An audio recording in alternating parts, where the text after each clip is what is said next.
अस्सलाम वालेकुम जी, मैं हूं अदील राज। आप देख रहे हैं मेरा यूट्यूब चैनल। सबसे पहले तो आपने सब्सक्राइब ज़रूर करना है, फीडबैक ज़रूर देना है। जो ओवरसीज़ पाकिस्तानी जिनको नज़र आए ऑप्शन और आप इस्तेमाल करना चाहें तो मेंबरशिप की या सुपर थैंक्स की ऑप्शन ज़रूर इस्तेमाल करके मेरे इंडिपेंडेंट जर्नलिज्म के इस वेंचर को ज़रूर सपोर्ट कीजिएगा। जनाब, इंटरेस्टिंग खबरें कुछ डिस्कस करेंगे, कुछ आपको देंगे बातें, कुछ बताएंगे। खैर, सुहेल अफरीदी साहब कल अडयाला जेल जाएंगे। अब अडयाला जेल के लिए कल के लिए फिर एक वहाँ पर उनका मार्का होगा। देखते हैं क्या होता है क्या नहीं होता। मुलाकात तो नहीं होनी, लेकिन हुकूमत कुछ बैकफुट पे नज़र आ रही है। वो बताता हूँ आपको क्या वजह नज़र आ रही है, मुझे क्या समझ आ रहा है। तहरीक इंसाफ का एक मास्टर स्ट्रोक, सियासी मास्टर स्ट्रोक इसको कह लीजिए, कौमी कॉन्फ्रेंस पीपल्स पार्टी के साथ एक टेबल पे बैठेगी। नून लीग को बुलाया नहीं गया कौमी कॉन्फ्रेंस में।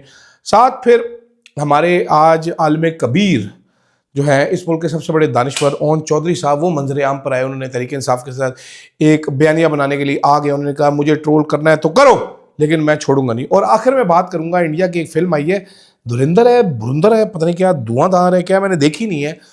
मैंने क्लिप्स उसके ज़रूर देखे हैं। अक्षय खन्ना की एक्टिंग बड़ी शानदार लगी मुझे। संजय दत्त तो है ही मेरा फेवरेट आदमी। लेकिन सवाल मेरा कुछ और है, क्या दुनिया पाकिस्तान को भारत के लेंस से देखेगी? इस पर बात करूंगा। बड़ा इंटरेस्टिंग मेरी टेक है इसके ऊपर, एक वो आपसे शेयर करूंगा। क्या वजह है कि हम कोई हीरोज़ बनाने में नाकाम रहे हैं, इस पर भी बात करेंगे। सबसे पहले तो जनाबे वाला, अडयाला जेल में कल बर्फ़ की तरह ठंडा पानी फेंका गया गुज़िश्ता रात अलीमा खान पर। मेरी इत्तला के मुताबिक उस्मा खान और नौरीन खान के हाथों पे ज़ख्म आए हैं। इसके अलावा काफ़ी सारे लोगों को चोटें लगी है। खातून है, शायद उनके बाजू, उनका फ्रैक्चर पहले से था, वो दोबारा हो गया है। और शाहिद खट्टक जो पार्लियामेंट्री लीडर है, उनकी टांग टूट गई है। पानी का एकदम से इन्होंने कैनन चलाया, वो गिरे नाले में, वहाँ पर उनकी टांग टूट गई, जिस वजह से, जो आज वैसे तो इंसानी हकूक़ का आलमी दिन है तो ये टांगें तो तोड़ना बनती थी। एक क्यों तोड़ी, मेरा तो सवाल ये है। दूसरी क्यों नहीं तोड़ी हुकूमत से? कितनी नाअहली है ये हुकूमत की। अलीमा खान का जबड़ा तोड़ देते, नौरीन न्याजी की एक टांग तोड़ देते, उस्मा खान की आंखें निकाल देते, जो वहाँ पर लोग जो यूट्यूबर्स गए थे उनकी अगर उंगलियाँ आधी आधी काट देते तो कितना अच्छा लगता पाकिस्तान में। देखिए, चीफ जस्टिस याहिया अफरीदी ने आज जारी भी किया एलामिया। मतलब ये वो चीफ जस्टिस का क्या इंसानी हकूक़ से काम है? वो इंसानी हकूक़ के ऊपर केस भी नहीं सुन सकता बेचारा। वो एलामिया जारी कर रहा है, जी हम इसके वो करेंगे वो करेंगे। पता नहीं कैसे ये अंधे बहरे हो जाते हैं। क्या कानों में रुई डाल लेते हैं, नासों में भी रुई डाल लेते हैं, आंखों में भी क्या डाल लेते हैं, ये मोमबत्ती की वैक्स डाल लेते हैं, क्या करते हैं ये लोग। तो कल देखते हैं क्या होता है जनाब। सुहेल अफरीदी ज़्यादा देर मेरी इत्तला के मुताबिक नहीं रुकेंगे, 5 बजे के बाद वो शायद निकल जाएंगे। देखते हैं, क्या पता, गुस्सा बहुत है, कारकुनान में बैठ जाएं, वो भी पूरी रात बैठे रहें और दोबारा फिर उठ के वो अदालत चले जाए, ये भी हो सकता है। लेकिन डोगर साहब तो उनसे मिलेंगे नहीं, क्योंकि डोगर साहब की पॉलिसी है। डोगर साहब जज आसिफ के सीनियर हैं, तो जज आसिफ ऐसे हैं तो डोगर साहब कैसे होंगे? जज आसिफ कौन है आप पूछेंगे? वो हैं जिनकी गाड़ी से 2 मासूम बच्चियां जो है वो अपनी जान खो बैठी, कातिल बेटा है उनका। लेकिन जज आसिफ साहब ने ऐसे करके 4 दिन के अंदर अंदर अपने बेटे को जेल से निकलवाया, सेट करवाया, सब कुछ करवाया, सीसीटीवी हर चीज़ गायब करा दी। और हमारी मिसाली इस्लामाबाद पुलिस ने भरपूर साथ दिया। यही सोचिए, मैं होता, आप होते, तहरीक इंसाफ का कोई बंदा होता तो कुरलाम मच जाता। कोहराम नहीं, कुरलाम मच जाता जनाब, गुस्से नाक हो जाते सारे। मैं कहता हूँ जी, वो बच्चियों के जनाजे पढ़ने के लिए पता नहीं कौन कौन सी आला तरीन शख्सियात आ जाती, केसेस बन जाते, दहशत गर्दी के मुकदमात, क्या क्या। लेकिन ये तो जज आसिफ साहब के सबूत थे। तो पाकिस्तान में ऐसे ही इंसानी हकूक़ है, रहना है तो रहो, नहीं तो दफा हो जाओ, ठीक है। ज़्यादा बातें करने की जरूरत है। दूसरी तरफ तहरीक इंसाफ ने एक मास्टर स्ट्रोक खेला है। भाईजान, एक कौमी कॉन्फ्रेंस हो रही है। कौमी कॉन्फ्रेंस में काफ़ी सारी जमातें, तो जाहिर बात है तहरीक तहफ़्फ़ुज़ के नीचे साथ हैं, मज़ीद भी आ जाएंगी। अब उस कौमी कॉन्फ्रेंस में जनाबे वाला फ़ैसला ये हुआ है कि पीपल्स पार्टी को भी बुलाया जाएगा। हम पीपल्स पार्टी के साथ ज़रूर बैठेंगे, पीपल्स पार्टी को बुलाएंगे, लेकिन एक जमात को नहीं बुलाया जाएगा, वो है नून लीग। पीपल्स पार्टी वैलिडिटी ढूंढ रही है। पीपल्स पार्टी के साथ धोखा पहले हो चुका है, मज़ीद धोखा होने वाला है। नए सूबे बनने हैं, क्योंकि लोग चाहते हैं कि नए सूबे बने। बिलावल साहब नहीं चाहते नए सूबे बने। उन्होंने तो कल ये भी कह दिया कि जी मज़ीद कोई तरमीम जो है वो इस पार्लियामान से नहीं होनी चाहिए, 1 से 2 हो जाए, आइन को बार बार छेड़ना नहीं चाहिए। लेट याद है मेरे दोस्त बिलावल ब्रूट फोर्स को, लेकिन चलो याद तो आ गया, तो टाइट उन्होंने भी होना है। तो पीपल्स पार्टी का बड़ा अच्छा मौका है right side of the history खड़े होने का, क्योंकि अब तो हुकूमत सेफ है, कुछ हो नहीं सकता, हुकूमत को हटा नहीं सकते ये पीपल्स पार्टी वाले, और जब तक ये चाहेंगे हुकूमत चलेगी। तो ऐसे में पीपल्स पार्टी कुछ अवामी इश्यूज़ पर बात करके शायद कोई अहमियत हासिल कर ले। बहरहाल बरकैफ, लेकिन क्योंकि चुनाचा पीटीआई का ये अच्छा मास्टर स्ट्रोक है अननर्व करने के लिए नून लीग को, और नून लीग इससे काफ़ी ज़्यादा अननर्व हो सकती है। और पीपल्स पार्टी के ऊपर, बिलावल साहब के ऊपर जो नए सूबे बनाने और वो नई तरमीम का जो प्रेशर है वो भी काफ़ी हद तक वो इससे निकाल सकते हैं, उठा के फेंक सकते हैं। अब देखना ये है कि किस तरीके से बिलावल साहब इस पर रिएक्ट करते हैं। दूसरी जानिब जनाब वो आपको लतीफ़ा तो याद होगा कि दूसरी जंग अज़ीम में पिंड का मरासी था अल्लाह देता, तो उसके घर आगे बरतानवी राज के फौजी, उन्होंने कहा जी क्वीन को अल्लाह देता चाहिए। उन्होंने कहा दादी ने क्या अल्लाह देता ने क्यों चाहिए जी मेरा? उन्हें कहा जी माँ जी जंग लग गई है तो क्वीन नू अल्लाह देता दी लोड़ पै गई है। तो दादी ने फिर क्या किया, पुत्र जे मरासियां के मुंडे की लोड़ पै गई है क्वीन नू, उन्होंने सुलह कर ले तेरी मेहरबानी। तो अगर हुण इस रजीम नू ओन चौधरी की लोड़ पै गई है तो सुलह कर लो। ओन चौधरी साहब आए, उन्होंने मुझे नहीं पता क्या बातें की उन्होंने मैंने नहीं सुनी।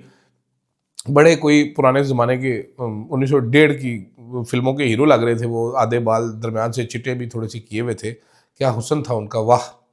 तो चौधरी साहब ने बताया, मैंने एक क्लिप देखा है कि उन्होंने कहा है कि जितना मर्जी मुझे ट्रोल कर लो, जो मर्जी कर लो, मैं नहीं रुकने वाला, मैं बस अन्नेवाह रब दी राह निकल चुका हूँ, मैं छोड़ूंगा नहीं, मैं तहरीक इंसाफ को एक्सपोज कर दूंगा, मैं ये कर दूंगा, मैं वो कर दूंगा। इमरान खान अगर आज फिर बाहर आ जाए, फिर ताकत की पोजीशन है, ये लोटा लेके दरवाजे के बाहर खड़े होंगे, ये टिश्यू लेके खड़े होते थे, वो तस्वीरें आपने देखी हैं। ये कपड़े रफू करवाते थे, नाई के टाइम सेट करते थे, बाल रंगवाने, हर काम ये करेंगे, गारंटी के साथ बता रहा हूँ, हर काम करेंगे, कोई काम नहीं छोड़ेंगे ओन चौधरी साहब। ये जो भी इन लोगों से प्रेस कॉन्फ्रेंस करेंगे, इन लोगों की प्रेस कॉन्फ्रेंस का क्या इंपैक्ट आएगा? आप खुद सोचिए, इन लोगों की प्रेस कॉन्फ्रेंस का ना कोई इंपैक्ट होना है, ना इन लोगों की प्रेस कॉन्फ्रेंस से किसी ने कन्विंस होना है। ये स्टूपिडिटी है। आपने अगर लेके आने हैं, नून लीग ने बंदे लेके आने हैं, तो कोई तगड़े बंदे लेके आए जो बयानियां बनाने की सकत रखते हो। ये ओन चौधरी कौन है? आप इसको पता नहीं क्यों, ये अता तारक साहब कुछ अर्सा तक पहले तक बताते थे मैं कि ये ड्रग सप्लायर है। आज वो इनका कैबिनेट साथ मेंबर है। अता तारक साहब ओन भाई करते हैं, वो भी अता भाई करते हैं। दोनों एक दूसरे को प्यार भरी निगाहों से देखते हैं और फिर खुद ही दोनों दिल में शर्मा जाते हैं कि मैं इसको डेंटोनिक कहता था, ये मुझे ड्रग डीलर कहता था। आज हम दोनों ब्रदर्स फ्रॉम अनदर मदर बन गए, only because there is one guy sitting in Adiala jail जो कहता है कि हद तेरे ऐसी दी तैसी। तो ये सारी सूरत हाल बन गई। अब आप 4-5 दिन से आप देखें, आज आपने एक वाज़ेह फ़र्क महसूस किया होगा तहरीक इंसाफ के ऊपर कि जो प्रेशर उन पर डला हुआ था डीजी इश्तियाल साहब की प्रेस कॉन्फ्रेंस के बाद, ये कर देंगे, वो कर देंगे, मारेंगे, कुटेंगे, ये कुटेंगे, वो कुटेंगे। कल 2-3 हज़ार बंदा पहुंच गया, कल फिर बंदा पहुंच जाएगा। वो तहरीक इंसाफ एग्रेसिवली प्रेशर हटा रही है अपने ऊपर से, अपने ऊपर प्रेशर रखने नहीं दे रही है। ये फिर कहते हैं जी पार्टी बैन कर देंगे। अच्छा, अब मैनू दसो, अल्लाह दे बंदे हो तो तुम खोते खाते हो, do you eat donkey's? English में कितना अच्छा लगता है, डू यू ईट डोंकीज। मैं और पंजाबी में कहूँ तुम खोते खाते हो क्या? आप गधे नोश फरमाते हैं, गधे तनावल फरमाते हैं। तरीके इंसाफ क्या फर्क पड़ेगा? एएनपी बैन की, नेशनल पार्टी बैन की, वो एएनपी बन गई, पीपल्स पार्टी बैन की, वो पीपीपी बन गई, पीटीआई बैन करेंगे, वो पीटीआई PWXYZ कुछ बन के सामने आ जाएगी। क्या फर्क पड़ेगा इससे? ओ भाई, इमरान खान WWF कर दे जी, मेरी पार्टी का नाम है वर्ल्ड रेसलिंग फेडरेशन जी, सारे लोग उधर चले जाएंगे, वोट उसको डल जाएगा। तहरीके इंसाफ इस टाइम पे इलेक्टेबल्स और सियासतदानों के उससे बाहर निकल चुकी है। ये पाकिस्तान की वाहिद पार्टी है जो क्रॉस कर चुकी है नामों को। इधर इमरान खान खड़ा होगा, वो कहेगा जी मेरी पार्टी का नाम है काला कुत्ता पार्टी, मेरी पार्टी का नाम है शेरों की पार्टी, सारे उसमें चले जाएंगे, सारे उसको वोट डाल देंगे। वो कहेगा मेरा वो लगड़ बगड़ है जी शनाख्ती निशान, सारे लगड़ बगड़ पे वोट डालेंगे। वो कहेगा जी टमाटर है मेरा इंतखाबी निशान, सारे उस पर वोट डाल देंगे। तो ये बहस ही लाहासिल बहस, बल्कि अब तो जेल से बयान भी जारी करवा दिया गया ना कि इमरान खान को कहीं शिफ्ट नहीं किया जा रहा, हम उनकी मुकम्मल देखभाल करें, वो मुकम्मल हिफाजत में मौजूद है। ये सारी साइड स्टोरीज, वैग द डॉग स्टोरीज है। असल कहानी क्या है कुछ समझ नहीं आ रही, लेकिन असल कहानी अगर पाकिस्तान की देखनी है, मैं कोशिश कर रहा हूँ कि मैं उस पर जाऊँ, तो वो इकॉनमी देखें आप। कहानी सारी इकॉनमी में पड़ी हुई, आप इकॉनमी में फोकस कीजिए। मैं भी कोशिश करता हूँ ज़रा इकॉनमी पे ज़रा ज़्यादा बात करें, आपको सारी कहानी समझ आ जाएगी। अच्छा, आखिर में जाते जाते धुरंधर है, पता नहीं क्या फिल्म का नाम मुझे भूल गया, लेकिन वो जो फिल्म बनाई गई है रहमान डकैत के ऊपर, अब उसके ऊपर जी बड़ी बातें हो रही है जी, बड़ा नेगेटिव दिखाया, बड़ा ये दिखाया, बड़ा वो दिखाया। इंडिया ने आपको पॉजिटिव तो नहीं दिखाना था, इंडिया ने आपको पॉजिटिव तो नहीं दिखाना था, उन्होंने तो आपकी बजा नहीं थी, उन्होंने बजा दी। प्रॉब्लम क्या है? मुझे प्रॉब्लम ये है कि अब दुनिया आपको भारत की निगाह से देखेगी, भारत के लेंस से देखेगी। उनकी ये पावर, ये सॉफ्ट पावर इतनी ज़्यादा है कि वो आपको जलील करते चले जाएंगे। उन्होंने, पाकिस्तान ने इतने लोग मरवाए, इतनी शहादतें दी, दहशतगर्दी का निशाना हम बनते रहे। इसके बावजूद हम दुनिया को आज तक कन्विंस नहीं कर सकते कि भारत करवा रहा है। भारत हमारे बारे में हमें रोग नेशन, टेररिस्ट नेशन, पता नहीं क्या क्या कहलवाता रहा दुनिया से, और हमने देखा ही, अपनी आंखों के सामने देखा है। ये हमारा फेलियर है।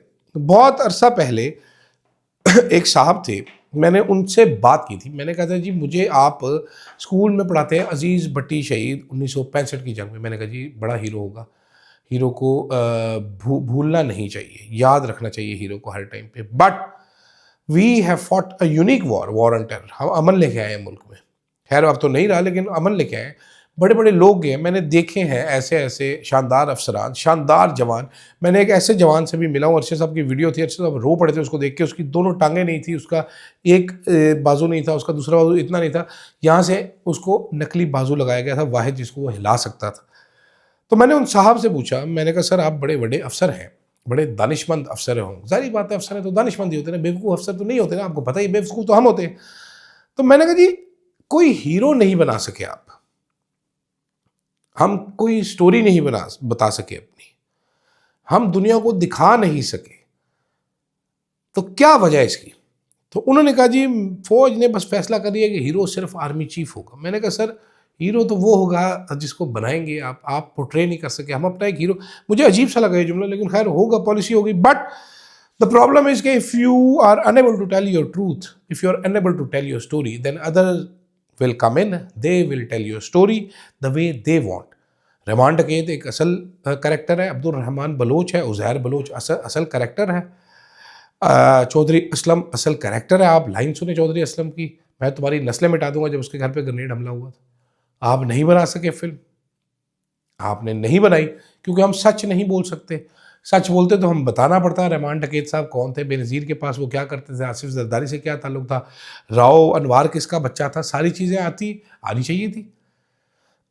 अब शिकवा क्या भारत से वो पोर्ट्रे करेगा। मुझे प्रॉब्लम ये है कि हम कोई हीरो बेच नहीं सकते। हम चौधरी असलम, सिफ़त, गयूर, एतजाज़, वो बच्चा जो था, बहुत ढेर सारे तो सिविलियंस हैं, फौजी इतने शानदार लोग होंगे, कितने ही होंगे जिन्होंने जान दे दी यार। एक की स्टोरी आप एक मतलब वो नहीं बेच सके, आप एक स्टोरी नहीं बना सके ऐसी। आप बना देते हैं, ISPR माफ़ कीजिएगा ड्रामे बनाता है, बड़े हिट होते हैं। प्रोपेगेंडा, मेनली प्रोपेगेंडा है ना, प्रोपेगेंडा के उसके कोने पे एक इतना बड़ा बड़ा ISPR भी लिख देते हैं ताकि कोई बंदा ये भी समझे कि रियल स्टोरी, उसको पता हो कि ISPR का प्रोपेगेंडा है। मैं ये नहीं कहता कि नहीं लिखना चाहिए, बट बेहतर तरीका हो सकता है। आप इंडिया में क्या रॉ स्पॉन्सर नहीं करता होगा, अमेरिका में CIA स्पॉन्सर नहीं करता।